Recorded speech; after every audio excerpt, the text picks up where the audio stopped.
Joining us now, Karl Rove, former President George W. Bush senior advisor and Fox News contributor. Always great to have you on the show, Karl. Thank you for being here. So during the RNC, you had told us when it comes to a vice president, it doesn't really help the candidate on the top of the ticket, but it can hurt them.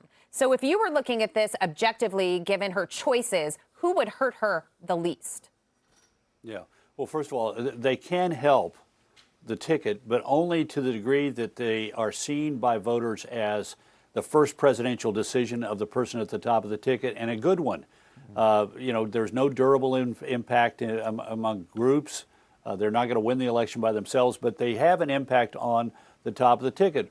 Ronald Reagan picks his chief running mate, who is the ambassador to the UN, ambassador to China, CIA director, respected member of Congress. And the numbers for Reagan as a competent leader rise. John McCain picks Sarah Palin, and his numbers drop. So it does have an impact, but it's an indirect impact in that it says something about the person at the top. That's why who it is better have a good first week so that the American people say, you know what, Harris did a good job. She picked somebody who could walk into the Oval Office and handle that job if something terrible happened to her, and therefore I think better of her as a result. So we're going to be all watching on Tuesday. We're going to fall in love or come to be disappointed by whoever the nominee is, but it's going to have an impact on how we view Kamala Harris. Karl, it seems like Kamala Harris has a little momentum right now. Now, she's getting some help from the media, no question about it. What do Republicans have to do to get in the way of that momentum?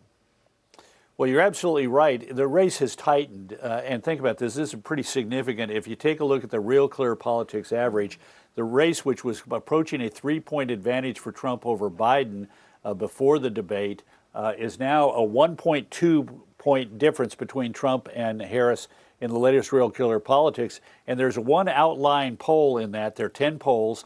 And if you take that one outlier out of the poll, then Trump is ahead by 0.8%. I would not be surprised to see Harris in the lead at the end of the Democratic convention. But this race is far from over for either side. And let's remember who we're going after. We're going after undecided voters and people who are weakly linked to their choice or weakly linked to the idea of even turning out to vote. And those people are concerned about things that affect them directly. They're concerned about the economy. They're concerned about inflation. They're concerned about where America stands in the world.